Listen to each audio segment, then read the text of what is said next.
Usodolophu waseGoli uHerman Mashaba uvakalise inkxalabo ngeengxelo zobundlobongela nokuxhatshazwa kweziyobisi kwindawo ezahlukeneyo eGoli. Kwinzame zokulwa ubundlobongela neziyobisi, usodolophu uvule isikhululo samapolisa seSatellite seengingqi ezahlukeneyo eziquka iTerffontein, Rosettenville kunye neConillworth ezichaphazelekayo kwiziyobisi nokuthutyeleziswa kwabantu. Ngaphansi kwemizamo yokulwisana nesihlava sobugebengu, ngaphansi kwesifundazwe saseGoli, umkhandlu wedolobha namhlanje uthule ngokugcwele isiteshi samaphoyisa esizoba usizo olukhulu ekunqandeni ubugebengu kule ndawo yaseConillworth. It's not just really to serve as a police station, as we've indicated.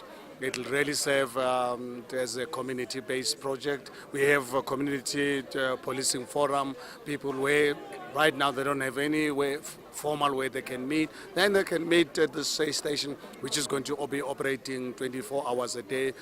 We are including social development as well, where we're going to have a full-time social worker working here. Ukuvula kwalesi station sekulindele ukuthi naso senze omkhulu umehluko ekuvaleni igebe ngezigebengu ezichanasayo zingabanjwa. We really want to bring our services to the communities. This will not just be a satellite station, it will be a safe house. This will be a lighthouse for those that's in need. When residents find anything that of suspicion, they're most welcome to report it here. And if there are any incidents of crime, the victims can come here and look for help. Ngakho kunxusa amalungu omphakathi eduzane nalomphakathi ukuthi basebenzise lesi station ngokubeka lonke uhlobo lobugebengu ngobuyiswa uzinzo nokuthula kulomphakathi. I'm appealing to our communities, particularly obviously here in the south, Kenilworth, Terffontein and Rosettenville.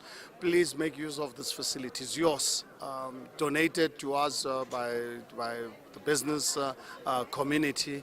So please use this facility, make use of it, protect it from the criminal elements. Sakhile, Sithole, izindaba zeSoweto edolobheni eGoli.